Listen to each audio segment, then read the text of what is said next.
In my little neighborhood of Lacanian studies and architectural teaching, there is a saying, which is utterly false, that perspective is the way we see the world. It's false because the perspective it refers to was said to have been invented by the architect-painter Filippo Brunelleschi, developed by Alberti and others, and is entirely a product of the early Renaissance. The claim fails because of its weird historicism. Exactly how do we see anything before Brunelleschi taught us how to see in perspective? Here comes the interesting part. Jacques Lacan says something similar, but his nuance is important. Lacan says that we see in relation to a perspectival relation between the viewer and the horizon, which is wherever things vanish from view. This is culturally defined, so it's not the same as Brunelleschi's horizon, and the ground plane and picture plane Lacan uses to define perspective can be a variety of ideas about where we stand and what lies between us and the visible world. Some cultures have lines and others don't, but the natural perspective Lacan talks about is more about vanishing and appearing.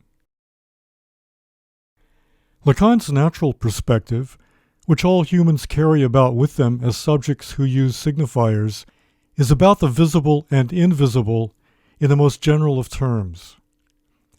It became particularly helpful when Girard Desargues developed a means of thinking about the here and there of our experience by means of a specific kind of topology called projective geometry. This perspective is created by the interaction of two aspects of metaphor: sublation, when one signifier takes the place of another, and metonymic chaining, which creates a linear order of linked objects, agencies, and ideas. It may be hard to see at this point what metaphor has to do with perspective, but hang on, it's a story with many twists and turns. Humans don't just float in space, they create places. They invest their worlds with events, margins, repetitive motions, expectations, fears, zones of avoidance and delight, and vanishing points of every kind.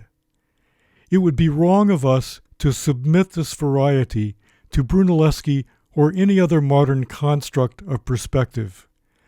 But it would be equally wrong to deny humans, from before Brunelleschi's time, their own elaborate ways of calculating relations between the visible and invisible, immovable points, and flexible infinities.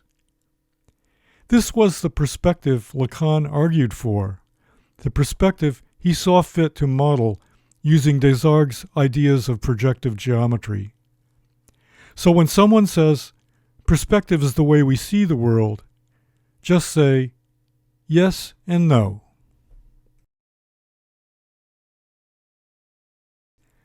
To talk about our portable perspective subjectivity, we need a model that can account for the way the two properties, dilation and cathesis, work together.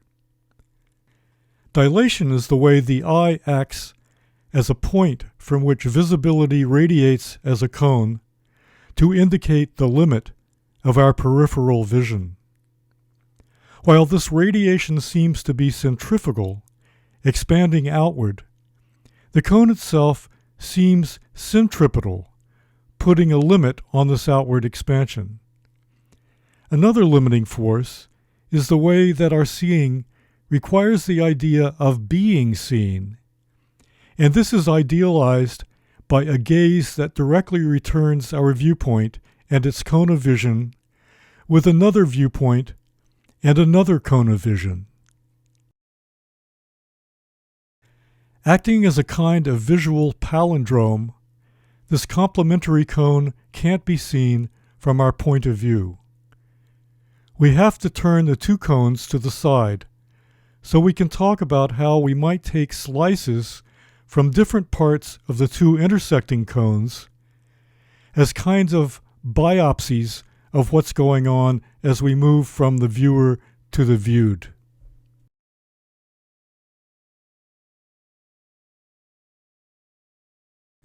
We notice something quite interesting about these samples. While one cone dilates, the other contracts. There is a symmetrical difference between the periphery on one side that becomes a point on the other, and the other cone's reversal of this. Any one section, however, always has the same sum of areas. This means that Lacan's classic diagram, given in Seminar 11, the four fundamental concepts of psychoanalysis, is a palindrome. We view it from the end, so what's happening at the vanishing point is eclipsed by the visible objects that lie in front of it.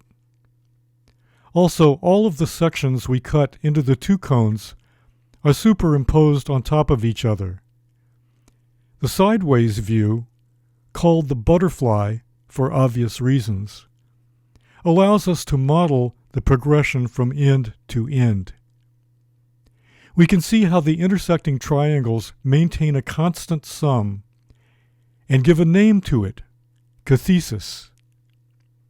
This is the way that the horizon and viewing point are always in sync, how the vanishing point moves along with the observer.